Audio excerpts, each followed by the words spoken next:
Joyce here. Today I wanted to give you an overview of the thinker defense. This is one of the five defenses in the Rees-Thomas profile system and is most commonly associated with the creative idealist. Remember, the creative idealist is the Einstein, and so when they go into thinker mode, they have all these ideas and they just can't bring anything down to planet Earth.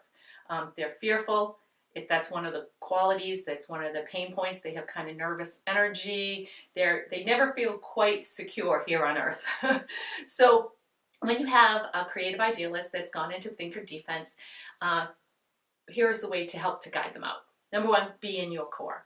Really, really important, because you being grounded is going to help them be more grounded. Be genuine and meet them where they're at. So, and never call them out on their defense.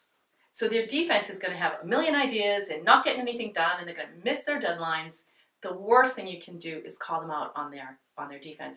They have been told that since they were young children, and all that's going to happen is they're going to leave the building. They're going to be gone because they're afraid anyway. You would never be aggressive or confrontational, physically confrontational with them, because they're just a very fearful profile.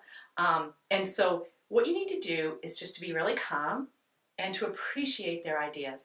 They're going to bring you some brilliant ideas, but they're probably going to bring you like 100, and you just need to narrow it down to the ones that you're going to use. What I do is, like, they start to give you all these ideas, and then you start to ask questions. So some of the ideas, they're very fast thinkers, and so they're going to go from point A to point B, and you're going to be left standing not knowing what's going on. So I ask a lot of questions, try to understand, how is that idea going to relate to this problem? Pull it back together.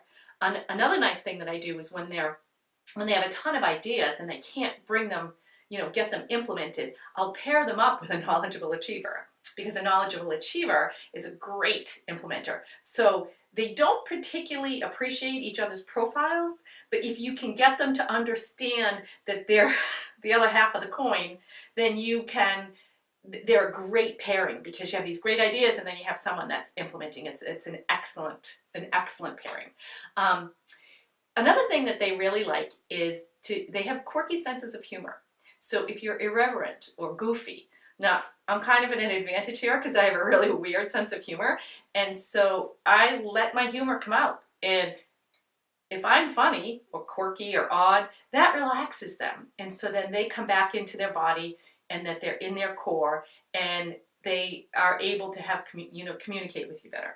The other thing with them is they're never going to be 100% grounded. So keep your expectations. You want them bringing in all kinds of great ideas.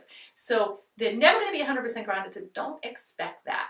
Kind of grounded is good enough, because then you're going to get the ideas that you want and be able to communicate, and then they're not going to be too fearful of you.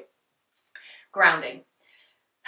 Grounding is tricky because there's different ways to help people ground. You can pair them with a knowledgeable achiever who's very grounded and they're near that energy, and that's helpful. In the workplace, it's a little tricky, but if you could touch their shoulder, or if you get them to somehow think about, their feet, or it depends on how close of a relationship you have with them, you can teach them grounding exercises.